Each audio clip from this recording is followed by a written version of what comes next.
ಮುನಿರತ್ನ ವಿರುದ್ಧ ಜೀವ ಬೆದರಿಕೆ, ಜಾತಿ ನಿಂದನೆ ಆರೋಪ ಕೇಳಿ ಬಂದಿದೆ. ಹಾಗಾಗಿ ಅವರನ್ನ ಅರೆಸ್ಟ್ ಮಾಡಿದ್ದಾರೆ. ಇನ್ನು ಮಾಜಿ ಸಚಿವರ ವಿರುದ್ಧ ಈ ಆರೋಪದಿಂದ ಬಿಜೆಪಿಗೂ ಕೂಡ ಸಾಕಷ್ಟು ಮುಜುಗರ ಆಗ್ತಾ ಇದೆ. ಪಕ್ಷಕ್ಕೆ ಡ್ಯಾಮೇಜ್ ಆಗ್ತಾ ಇರೋದ್ರ ಬಗ್ಗೆ ಅಸಮಾಧಾನ ಕೂಡ ವ್ಯಕ್ತವಾಗ್ತಾ ಇದೆ. ಕಾರಣ ಏನು?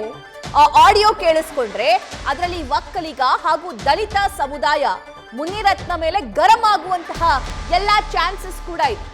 ಯಾಕಂದ್ರೆ ಜಾತಿ ನಿಂದನೆ ಮಾಡಿರುವಂತಹ ಶಬ್ದಗಳನ್ನ, ಆ ವರ್ಡ್ಸ್ ಅನ್ನ ಆ ಆಡಿಯೋದಲ್ಲಿ ಕೇಳಿಸ್ಕೊಳ್ಬಹುದು. ಈಗ ಆಲ್ರೆಡಿ ಒಂದು ಮೂಡ ಅಸ್ತ್ರ ಇದೆ, ಮತ್ತೊಂದು ವಾಲ್ಮೀಕಿ ಅಸ್ತ್ರ ಇದೆ.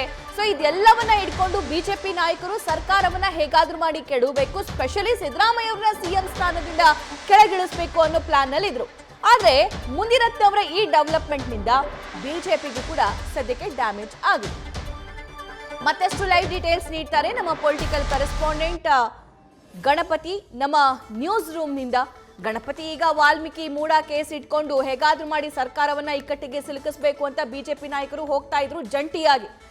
ಆದ್ರೆ ಈಗ ಈ ಮುನಿರತ್ನ ಅವರ ಕೇಸ್ ಇದೆಯಲ್ಲ, ಬಿಜೆಪಿ ನಾಯಕರನ್ನ ಒಂಟೆ ಮಾಡುವಂತಹ ಎಲ್ಲ ಲಕ್ಷಣಗಳು ಕಂಡು ಬರ್ತಾ ಇದೆ. ಡ್ಯಾಮೇಜ್ ಹೇಗಾಗ್ತಾ ಇದೆಯಂತ ಖಂಡಿತ ನೋಡಿ, ರಾಜ್ಯದಲ್ಲಿ ಪ್ರಬಲ ಸಮುದಾಯ, ಒಕ್ಕಲಿಗರ ಸಮುದಾಯ ಜೊತೆಗೆ ಹಾಗೆ ದಲಿತ ಸಮುದಾಯಗಳು ಕೂಡ ಕಾಂಗ್ರೆಸ್ ಪರವಾಗಿ ಇತ್ತು ಅನ್ನೋದು ಕೂಡ ಒಂದು ಸಂದೇಶ ಇತ್ತು. ಆದರೆ ಈ ಮುನಿರತ್ನವರ ಪ್ರಕರಣಗಳ ಬಳಿಕ ನೇರವಾಗಿ ಆ ಸಮುದಾಯವನ್ನು ಹೇಗೆ ಹಿಡಿದಿಟ್ಕೊಳ್ಬೇಕು ಅಂತ ಬಿಜೆಪಿ ನಾಯಕರಿಗೆ ಒಂದಷ್ಟು ತೊಂದರೆ ಆಗಿರುವಂಥದ್ದು, ಹಾಗೆ ಟೆನ್ಷನ್ ಕೂಡ ಆಗಿರುವಂಥದ್ದು. ಈಗಾಗಲೇ ಮುನಿರತ್ನವರ ಈ ಪ್ರಕರಣದ ಹಿನ್ನೆಲೆಗಳನ್ನು ಗಮನಿಸಿದಾಗ ಪ್ರಮುಖವಾಗಿ ಎರಡು ಸಮುದಾಯದ ವಿರುದ್ಧ ಒಂದಷ್ಟು ಅವಹೇಳನ ಹೇಳಿಕೆಗಳನ್ನು ಹೇಳಿರುವಂಥದ್ದು, ಒಂದು ಒಕ್ಕಲಿಗ ಹಾಗೆ ದಲಿತ ಸಮುದಾಯದ ವಿರುದ್ಧ. ಹೀಗಾಗಿ ಈ ಸಮುದಾಯದ ನಾಯಕರು ಈಗ ಏಕಾಏಕಿ ಮುನಿರತ್ನವರ ಮೇಲೆ ಒಂದಷ್ಟು ಗರಂ ಕೂಡ ಆಗಿರುವಂಥದ್ದು.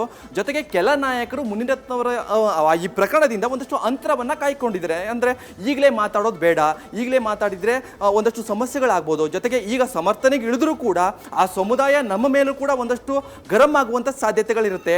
ಈ ಹಿನ್ನೆಲೆಯಲ್ಲಿ ಮುನಿರತ್ನವರ ಪ್ರಕರಣಕ್ಕೆ ಸಂಬಂಧಪಟ್ಟಂತೆ ಈ ಒಕ್ಕಲಿಗ ಹಾಗೂ ದಲಿತ ಸಮುದಾಯದ ನಾಯಕರು ಒಂದಷ್ಟು ಅಂತರವನ್ನ ಕಾಯ್ಕೊಂಡಿರುವಂಥದ್ದು. ಇಲ್ಲಿ ಗಮನಿಸಬೇಕಾದ್ರೆ ನೋಡಿ, ಸರ್ಕಾರದ ವಿರುದ್ಧ ಮೂಡ ಹಾಗೂ ವಾಲ್ಮೀಕಿ ಪ್ರಕರಣಗಳಿಗೆ ಸಂಬಂಧಪಟ್ಟಂಗೆ ಈ ವಿಪಕ್ಷ ಬಿಜೆಪಿ ಇರ್ಬೋದು ಹಾಗೂ ಜೆಡಿಎಸ್ ಇರ್ಬೋದು ಸರ್ಕಾರವನ್ನ ಇಕ್ಕಟ್ಟಿಗೆ ಸಿಲುಕಿಸಬೇಕು ಅಂತ ಒಂದಷ್ಟು ತಂತ್ರಗಾರಿಕೆನ ಇತ್ತು ಪ್ರೆಸೆಂಟ್ ಸಿಚುವೇಶನ್ ಅಲ್ಲಿ. ಆದ್ರೆ ಈಗಾಗಲೇ ಈ ಮುನಿರತ್ನವರ ಪ್ರಕರಣ ಇದೆಯಲ್ಲ, ಕಾಂಗ್ರೆಸ್ಗೆ ಒಂದಷ್ಟು ಅಸ್ತ್ರ ಆಗ್ತಿರುವಂಥದ್ದು. ನೋಡಿ, ನಾಳೆ ನೇರವಾಗಿ ಹೇಳುತ್ತೆ, ಈ ಜಾತಿ ನಿಂದನೆ ಇದೆಯಲ್ಲ, ನೇರವಾಗಿ ಬಿಜೆಪಿಯಲ್ಲೇ ಇವತ್ತು ದಲಿತವರಿಗೆ ಒಂದಷ್ಟು ಸ್ಥಾನಮಾನ ಕೊಡ್ತಾ ಇಲ್ಲ, ಅವರನ್ನ ಅವಹೇಳನ ಹೇಳಿಕೆಯಿಂದ ನಿಂದನೆ ಮಾಡ್ತಾ ಇದ್ದಾರೆ ಅಂತ ಒಂದಷ್ಟು ಸಂದೇಶವನ್ನ ರವಾನೆ ಆಗುತ್ತೆ. ಹೀಗಾಗಿ ಇಡೀ ಬಿಜೆಪಿ ನಿಯೋಗ ಒಂದಷ್ಟು ಶಿಸ್ತು ಸಮಿತಿಯಿಂದ ಈಗಾಗಲೇ ಮುನಿರತ್ನ ಅವರಿಗೆ ನೋಟಿಸ್ ಅನ್ನ ಕೊಟ್ಟಿರುವಂತದ್ದು.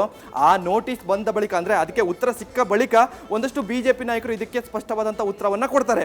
ಆದ್ರೆ ಪ್ರೆಸೆಂಟ್ ಸಿಚುವೇಶನ್ ಹೇಗಿದೆ ಅಂತಂದ್ರೆ, ಸರ್ಕಾರವನ್ನ ಇಕ್ಕಟ್ಟಿಗೆ ಸಿಲುಕಿಸಬೇಕಂತ ಬಿಜೆಪಿ ನಾಯಕರು ರೆಡಿ ಆಗಿದ್ರೆ, ಆದ್ರೆ ಬಿಜೆಪಿ ನಾಯಕರನ್ನೇ ಇಕ್ಕಟ್ಟಿಗೆ ಸಿಲುಕಿಸುವಂತ ಪರಿಸ್ಥಿತಿ ರಾಜ್ಯ ಕಾಂಗ್ರೆಸ್ ನಾಯಕರು ಈಗಾಗಲೇ ತಂದೊಡ್ಡಿದ್ದಾರೆ. ಜೊತೆಗೆ ಏಕಾಏಕಿ ಮುನಿರತ್ನ ಅವರ ಪ್ರಕರಣದಿಂದ ರಾಜ್ಯ ನಾಯಕರು ಅಂದ್ರೆ ವಿಜೇಂದ್ರ ಅವರು ಇರ್ಬೋದು, ಹಾಗೆ ಅಶೋಕ್ ಅವರು ಇರ್ಬೋದು, ಈ ಎಲ್ಲ ನಾಯಕರು ಕೂಡ ಒಂದಷ್ಟು ಪ್ರತಿಕ್ರಿಯೆ ಕೊಡೋದಿರ್ಬೋದು, ಹಾಗೆ ಒಂದಷ್ಟು ಈ ಪ್ರಕರಣಕ್ಕೆ ಸಂಬಂಧಪಟ್ಟಂಗೆ ಸಮರ್ಥನೆ ಮಾಡಿಕೊಳ್ಳುವಂತ ಸಿಚುವೇಶನ್ ನಿಂದ ಹಿಂದೇಟನ್ನು ಹಾಕ್ತಿರುವಂಥದ್ದು. ಈ ನಿಟ್ಟಿನಲ್ಲಿ ನೋಡೋದಾದ್ರೆ, ಆ ಪ್ರಕರಣದಿಂದ ಹೊರಬಂದ ಬಳಿಕ ನೇರವಾಗಿ ಏನಾದರೂ ಕೂಡ ಮಾತಾಡ್ಬೋದು ಅನ್ನೋ ನಿಟ್ಟಿನಲ್ಲಿ ಈಗಾಗಲೇ ರಾಜ್ಯ ಬಿಜೆಪಿ ನಾಯಕರು ಸಿದ್ಧತೆ ಮಾಡ್ಕೊಂಡಿರುವಂಥದ್ದು. ಒಟ್ಟಾರೆಯಾಗಿ ಹೇಳೋದಾದ್ರೆ, ಮುನಿರತ್ನವರ ಈ ಪ್ರಕರಣ ರಾಜ್ಯ ಬಿಜೆಪಿಗೆ ಸದ್ಯದ ಪರಿಸ್ಥಿತಿಯಲ್ಲಿ ದೊಡ್ಡ ಡ್ಯಾಮೇಜ್ ಅಂತಾನೆ ಹೇಳ್ಬೋದು. ಸಭಾ, ಥ್ಯಾಂಕ್ ಯು ಗಣಪತಿ.